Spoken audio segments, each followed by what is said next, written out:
The Nordstrom Anniversary Sale is on now. Shop new arrivals on sale for a limited time from Madewell, Bobbi Brown, New Balance, and more. You'll find tons of deals under $100 on summer-ready fits, plus beauty exclusives from your favorite brands. Nordstrom makes shopping easy in stores, at Nordstrom.com, and on their app. Hurry, prices go up August 4th. You set the table, put on a playlist, even made the lasagna from scratch. And now you're wearing it. OxyClean Max Force Spray tackles tough, set-in stains the first time. Adulting is hard. Fighting stains shouldn't be. OxyClean Max Force. It's not clean unless it's OxyClean. The Judge Jeanine Pirro, Tunnel to Towers Foundation Sunday Morning Show. Entertaining and informative. On the Red Apple Podcast Network. Welcome back, everybody. Let's bring in our first VIP guest. I've been bothering Mark to come on this show for many months, and finally, I stalked him into actually appearing. Mark, of course, is the host of the two-way conversation every morning. It's great. It's 9 a.m., and it's just, I've said this, I've had Sean Spicer, and I've had Dan Turrentine on the show, Mark's co-host, as far as it's a civil conversation, peace, love, and understanding. We get it every day where, yes, there's disagreements, but we don't have the screaming matches that we see on cable news so often. And the points are usually sober and they're valid. And, oh, by the way, they break some news on there, too. Mark is also the host of the At Next Up Halperin video podcast. That's every Tuesday and Thursday. And if you want Mark's concierge service, walkingduck.com/Mark. Sign up for all three, guys, quite frankly, because you get the best political analysis out there when Mark isn't on Fox News, of course, which he was, I believe, earlier this week. Anyway, Mark, thanks for joining us. We really appreciate it. Joe, honored to be on. Sorry it took so long, but it was pure scheduling, not lack of desire. Thank you. No, you're a busy man, and I really appreciate it. So I wanted to get your reaction to Kamala Harris appearing on The Late Show with Stephen Colbert, the late-night therapy session that we see for Democrats on a nightly basis.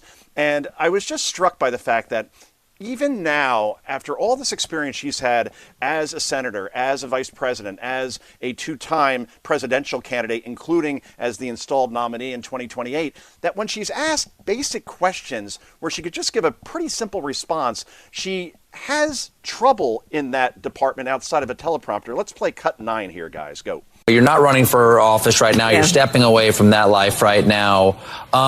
Who's leading the Democratic Party?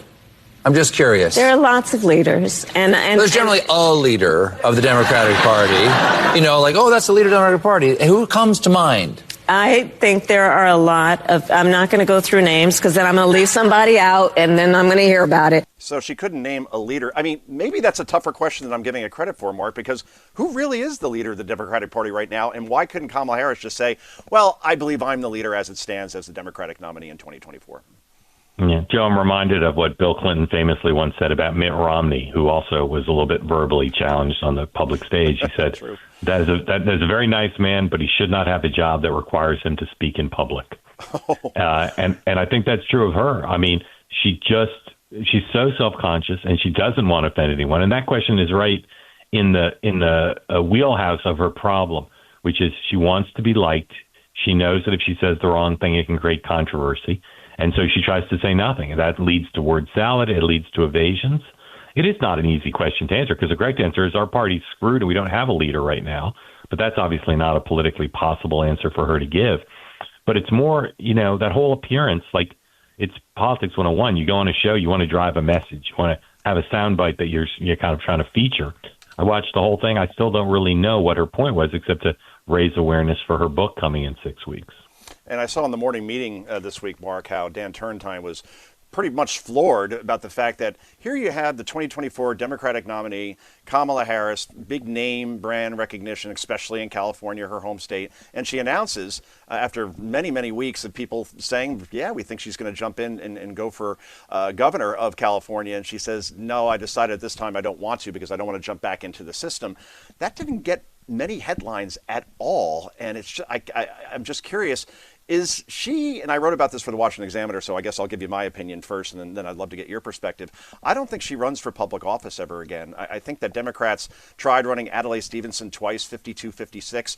He lost in 52, lost worse in 56 to Dwight D. Eisenhower. So I just I wonder if the donors are basically giving her a message, and maybe even her own advisors, her husband, saying this won't be a good idea because third time probably won't be a charm when you run for president. I tend to agree with you. I never say never, and she could change her mind. But I just think the prospect that she could raise the money, build the organization, build the team, and develop something to say that people find compelling for the real lives of real people, I think the odds of all that are pretty long. So I don't think she'll run. And I think that it's going to take some adjusting on her part because this is what she's known, right? She's been in elective office for decades now. And if she wants to be involved in the national town square, she's going to have find some other way to do it. Maybe the 8 o'clock hour on MSNBC might beckon. Or The View. That's always a possibility. And we're talking to Mark Halperin. He's the co-host of the morning meeting on the Two-Way app. I have to get your response to this, Mark, as far as Democratic Party messaging. And I'm going to play for you the first of two clips. The first one is Eric Swalwell, and I'm sure you can imagine which one I'll be playing here. As far as him just deciding to post a video of himself pumping not a lot of weight at the gym, but this is cut one. Go. I should be working right now. I should be at the Capitol. I should be in a suit. Instead, Republicans sent us home because they would rather stand up for Donald Trump than release the Epstein files and stand up for victims. We could be at Washington, D.C., lowering your healthcare costs, lowering your grocery costs, and restoring your rights. I should be working right now. Instead, I'm pumping iron at the gym.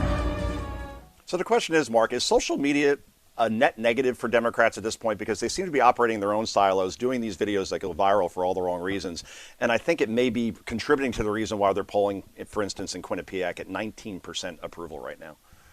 Well, it's not their biggest problem, and they have a few people who know how to do it. For instance, Mr. Mamdani in New York, I think, is a master class. AOC is pretty good, too.